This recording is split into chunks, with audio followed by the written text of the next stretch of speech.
Morant with a running start. Elevates. Oh, it dunks. Oh, my goodness. Tie game in overtime. Gasol will turn his heat. It's gone. Memphis on top. 7-10 remaining. Conley now with three. Count it. A 15-point lead for Memphis. And Blake Griffin gets into it on the floor with Randolph.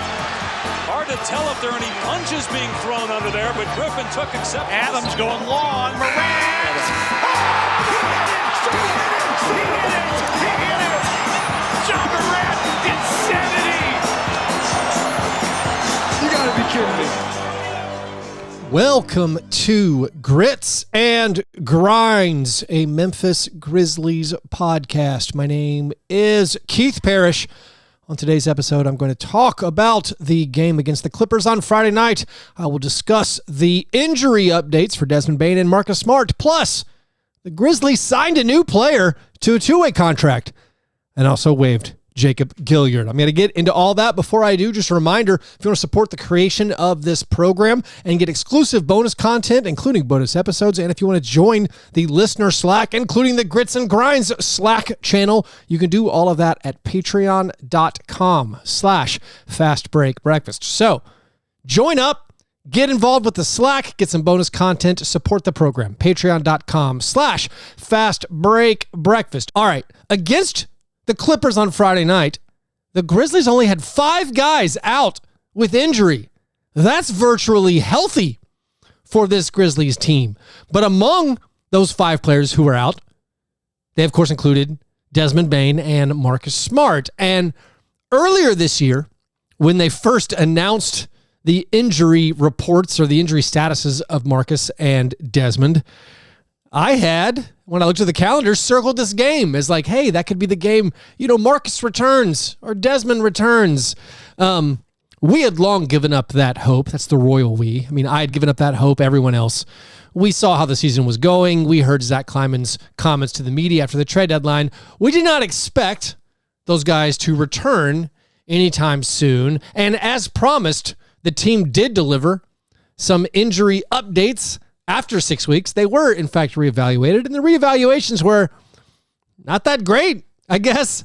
Both players, according to the press release, are healing well, which is good to know. But what does that mean as far as games missed? It means they're going to miss a lot more games. Desmond Bane, who had that severely sprained ankle, when the injury occurred, it was awful looking, and we knew he was going to miss a lot of time. Turns out he's going to miss 9 to 11 weeks. This is a 2 to 3 month injury now for Desmond. Of course, they're not rushing him back, but the latest injury report is he is expected to return to play in 3 to 5 weeks. How many weeks are left in this season? 7. So if he takes the full 5 weeks, that basically gets us to April 1st. The Grizzlies will have 8 games left. I guess he's going to play on April 6th for the Marc Gasol retirement game. Which Grizzlies players are going to play the night before? The first night of a back-to-back against the Detroit Pistons? I would not wager on the Grizzlies having their regular star players available on that night. I might try to get myself a heavily discounted ticket to April 5th Grizzlies Pistons home game. But Desmond Bane is expected to return, according to this new update, this year, which is 3 to 5 weeks from now, somewhere between 10 and 20 games from now or so. And then the Marcus Smart injury report update says he's going to continue to wear a splint on his finger for the next 3 weeks, and then he'll be reevaluated at that point. It smells like Marcus Smart. I feel like this is what we're all gathering from this, that it smells like Marcus Smart's not coming back. Maybe they'll surprise us, but that was the injury update that we'd been waiting for Marcus Smart and Desmond Bane. Now, the other guy who'd been out for a while was Jake LaRavia. We got Jake back. Jake LaRavia played against the Clippers.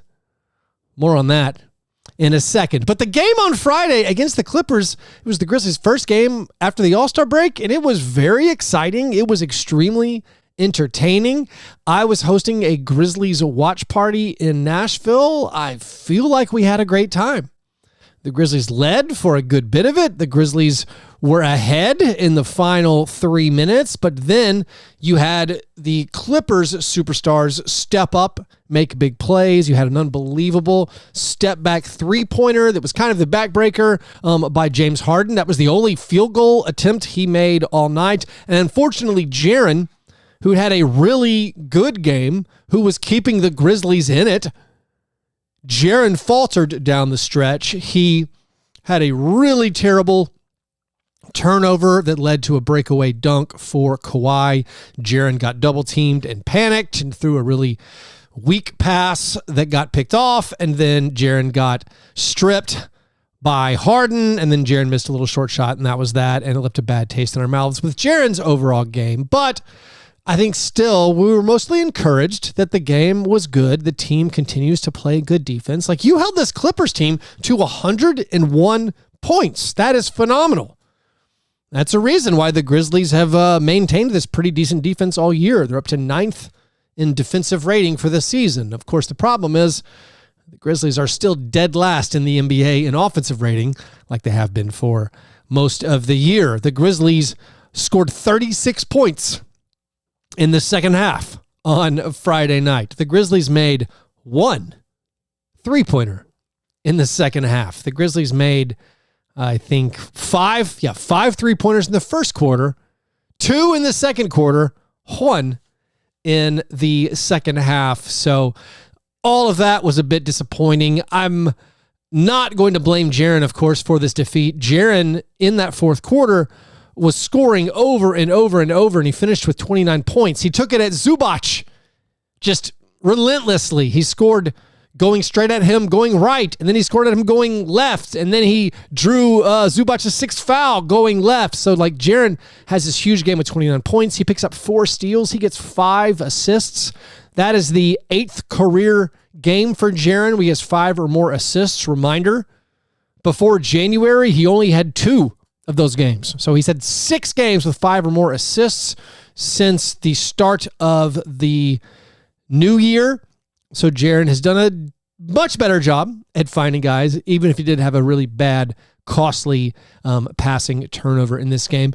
If I am going to assign maybe any blame for this game, it's going to be on Jaren's supporting cast, notably the starters. So the Grizzlies started Vince Williams Jr., Luke Kennard, Zaire Williams, and Santi Aldama. And Vince did his normal Vince things.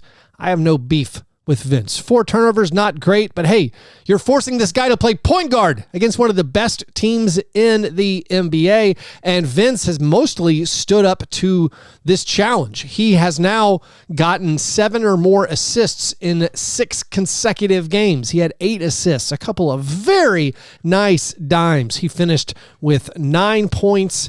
He got the 8 assists overall, had 6 rebounds. He made 4 out of 6 field goal attempts. But I have a bigger issue with Luke Kennard, Santi Aldama, and Zaire Williams. I think Zaire was mostly fine. These final 26 games of the post-All-Star break schedule, extremely important. I feel like for Zaire's future on the Grizzlies, I would give him it was all right. 10 points and 4 rebounds. But Luke and Santi, I just found them extremely disappointing. I feel like this year has not been great for either one. I mean, Luke's been in and out of the lineup. Of course, he hasn't been able to have the benefit of playing with the better players, just like everybody else on the team. I mean, everybody else on the team would look better if Desmond Bane and Ja Morant were playing, if Marcus Smart was playing. But some of the other guys have at least stepped up. Luke does not step up. Luke, playing one of his former teams, had 7 points in 26 minutes. If Luke gives you basically anything in this game, I feel like you're going to win. Luke was the second highest paid player who was available for the Grizzlies. And he was just invisible out there. And when he wasn't invisible, he was airballing corner 3-pointers that were wide open. Airballed a wide open clutch 3-pointer. And I had Clippers fans who were just like retweeting my old tweets about how Luke Kennard, no matter who's available, He's just going to kind of do his thing, which is not be aggressive. It's one of the reasons the Clippers gave him away to the Grizzlies last year. And I know all of the numbers about the Grizzlies were whatever it was, plus 40 points per 100 possessions when he played alongside Desmond Bane and Ja Morant last year.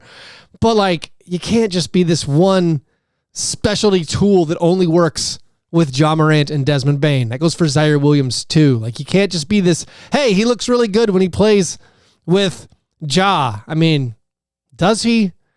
I mean, Zaire, by the way, had that amazing alley-oop finish off of a beautiful lob from Conchar. Conchar had to get that pass up over Kawhi. He successfully did it. Made this great highlight play, but like, you can't tell me all these guys like Luke and Zaire, you have to have all your good players around to unlock them.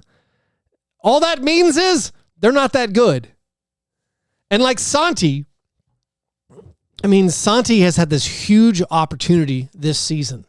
He was gifted through injury this huge avenue to step up, play as many minutes as he could handle, and show exactly the kind of player he is. What did he do? I mean, the same thing he's done in most games this year. Not a lot. He scored 7 points. He made 1 out of 5 3-pointers. Like, Santi and Luke, their strengths, their skills are scoring. That's the thing they do the best, is scoring and shooting. And if they don't do that, they're not really helping you that much. I mean, Santi's been passing the ball really, really well in recent games. He only had 1 assist against the Clippers. That snapped a streak of 9 consecutive games with multiple assists. Like, Santi, we need more. You gave us 7 points. Santi and Luke both started combined to score 14 points in a game where you led in the final 2 minutes. You were in it.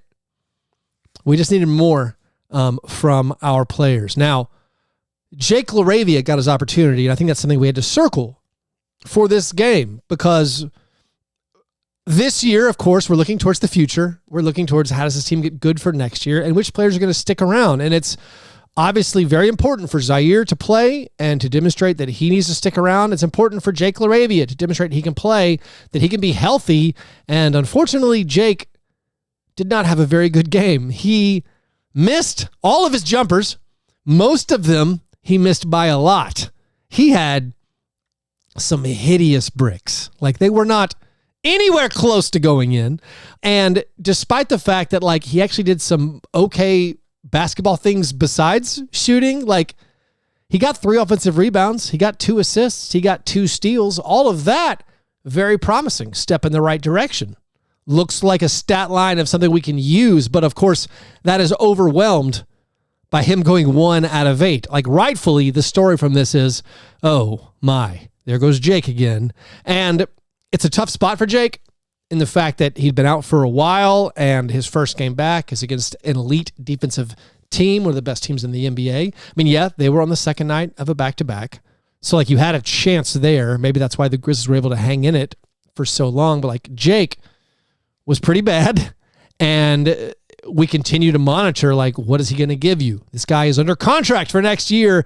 Is he going to stick around? Are they going to be patient and, bring him back, have him be part of the team next year? Now, Gigi Jackson had been such an unbelievable bright spot for this team in recent games, and he is one of the silver linings of this lost season, along with Vince Williams Jr. Gigi made a few nice plays. I personally could have used more Gigi, honestly. I mean, they gave Gigi the clutch minutes. He was closing the game. A lot of that, I think, was Conchar was hurt.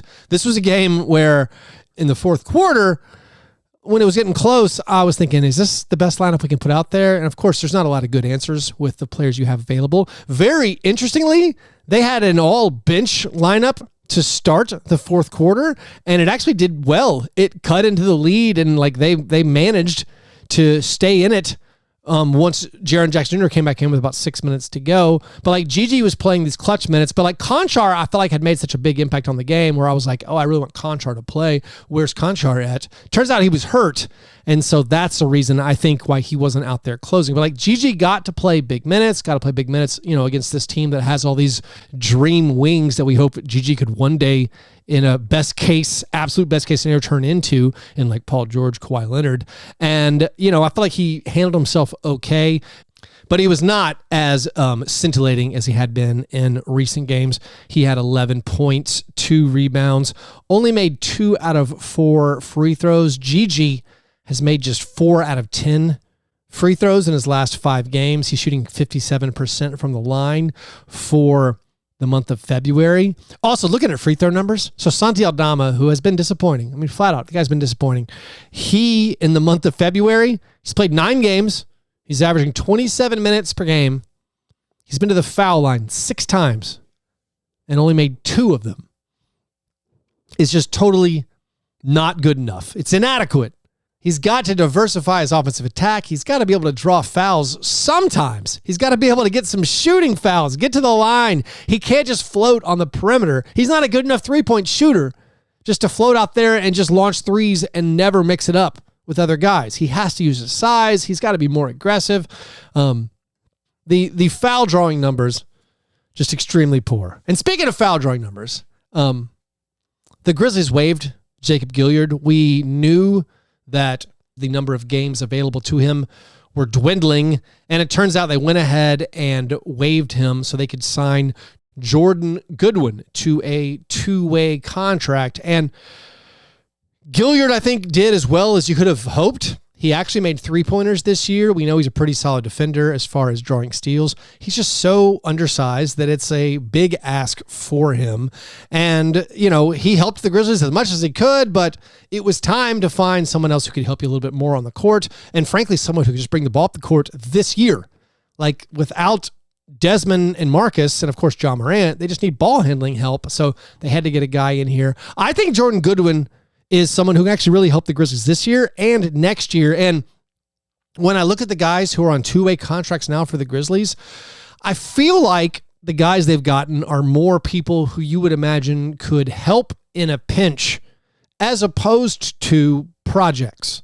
Like Trey Jemison, he's a little bit older. I don't think his ceiling is that high. I think he's a guy who they're like, hey, this guy, if we need someone to play the 5 for us, he can soak up some minutes. And I think Scottie Pippen Jr. fits in that boat. Also, Jordan Goodwin. I mean, maybe Scottie Pippen Jr. still has a higher ceiling. There's some upside there. But I feel like, at least with Jemison and Goodwin, maybe those guys kind of are who they are. They're a little bit older. I actually was incorrect. I had been thinking that Jordan Goodwin was not even 2-way eligible. Otherwise, I would have been talking about wanting to add him because I love him as a defensive combo guard who has some NBA experience. And in that NBA experience, has at least looked like he's belonged in the league. So I think Jordan Goodwin is a guy for next year that, like, if there's ever times that John Morant's hurt or Desmond Bane's hurt or Marcus Smart is hurt, that's a guy you can just let play some minutes. And I don't know if it's a shift to we don't need as many projects. Like, we need guys who in a pinch are more like substitution level players or replacement level players who can step up and play important minutes. I mean, I don't know if I'm just reading too much into that. Maybe they view Jordan Goodwin as a guy who has long-term potential, or Scottie Pippen Jr. But part of it, I'm kind of reading it as we're not taking like total flyers, like the Kenneth Lofton Jr. type, where you're like, all right, this is a long-term project. Even like Vince Williams Jr. I mean, I don't know if Vince Williams Jr. was viewed as that, but I think he was. He was a long-term project, and that paid out. That panned out unbelievably well. Maybe these guys they now have under 2-way deals, and I think they're all 2-year, 2-way contracts. I know Scottie Pippen Jr.'s is. Pretty sure Trey Jemison's was too, and maybe this latest deal for Jordan Goodwin will be the third guy they have under a 2-year, 2-way deal, and I expect him to play probably a lot down the stretch as they need ball handling help. But the reason I got lost. The reason I started talking about them waiving Jacob Gilyard and signing Jordan Goodwin, because I was talking about free throws and the fact that Santi Aldama has not been getting to the line at all. Jacob Gilyard, here's a weird novelty stat for you. The Keith's random most important / least important meaningless stat of the day. Jacob Gilyard in his career, he's played 38 games. He's played 695 minutes. The guy has attempted 2 free throw attempts. And he has by far the most minutes in NBA history for any player with 2 or fewer free throw attempts. Second place is Kobe Brown, who played 279 minutes. So Gilyard has played 400 more minutes than second place. He does not ever get fouled. And I'm pretty sure those free throws that he took were like illegal defense / technical fouls. I'm not certain he's ever been fouled on a shot attempt. And let's be real, that's not a good stat to have. You need to be able to draw fouls. One of the promising things that like Gigi Jackson has shown is an ability to get to the foul line. One of the nice evolutions of Jaren's game beyond the passing this year has been his ability to draw fouls. Jaren gets to the line more than almost anybody in the NBA. I think he's in the top 5 as far as percentage of his drives that end with a defensive foul. So like Jaren gets to the line. Gigi has shown some flashes of being able to do that. At times, Vince Williams Jr. has shown some flashes of doing it. Unfortunately, a lot of the other guys, not so much. Absolutely not from former Grizzlies player Jacob Gilyard. Not so much for Santi Aldama. Not so much for Luke Kennard. But I thought that was just a fun stat. I've been monitoring it for a while. I guess now since Jacob's gone, it was time to release it.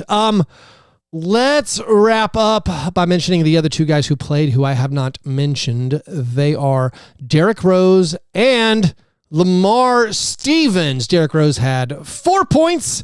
He had 2 assists, 1 rebound, and 3 turnovers. And honestly, I haven't rewatched this game in full. I remember very little about what Derrick Rose did on the court. I know he made a shot to start the 4th quarter.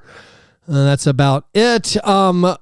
Lamar, I thought, had a strong, solid game. He had 8 points and 8 rebounds. He had his 3-game streak of scoring double figures off the bench snapped, but once again, acquitted himself very nicely. Only played 15 minutes and 44 seconds, but got 8 rebounds in his time out there. Also a steal and a block and an assist. So this guy is kind of a leader with his just playing style. I feel like the guys look to him or like maybe depend on him.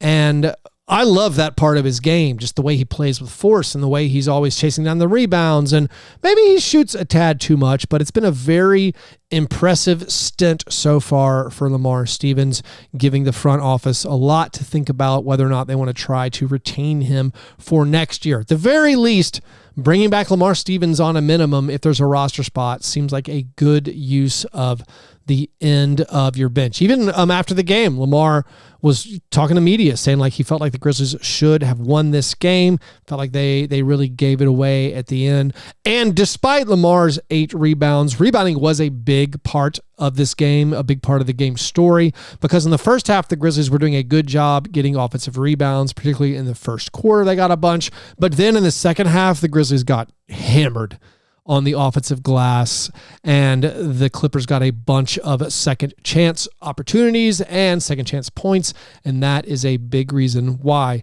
the Grizzlies end up losing. And now the Grizzlies' next game is on Monday night against the hapless, hopeless, distraught Brooklyn Nets. I know we have freedom from watching the standings because we basically assured ourselves with a decent lottery spot. And so like we can cheer for the Grizzlies to beat the Clippers and not feel weird or conflicted when they win. However, this game against the Nets, it might actually be an important tank game. Like the tanking will take care of itself. We don't need to be worried about losing, but the Nets have been so bad. They were so bad that they fired Jacques Vaughn, and they're still looking terrible, and they're actually sliding pretty far down into the tanking race. And if the Grizzlies beat them on Monday, that would move the Nets within a half game of the Grizzlies in the tanking standings. The weird thing for the Nets, though, is they don't control their own pick, so they should be winning, but I won't blame you personally if you're cheering for a Grizzlies loss on Monday. I won't be doing that. I would never. But that game, I'm going to guess right now, will be lightly attended There's not a lot of intrigue for Nets Grizzlies this Monday night, but God bless all of you who will be watching that game. I know it's those of you who listen to this show, so I guess I'm preaching to the choir. We will enjoy watching future Grizzly Cam Johnson go up against Gigi Jackson and Vince Williams Jr. And with that, I think that is all there is to talk about. Hopefully the Grizzlies make a few more three-pointers on Monday night. Hopefully the Grizzlies get to the foul line and actually hit their free throws. And of course, we hope everyone stays completely healthy for the rest of the year. Anyways, if you want to support this program, do that at patreon.com/fastbreakbreakfast. A huge thank you to all of those who have signed up and joined over there. Please subscribe to the YouTube channel if you don't do that already. All right. You guys have a great Monday. I'll talk to you soon. Go Grizz.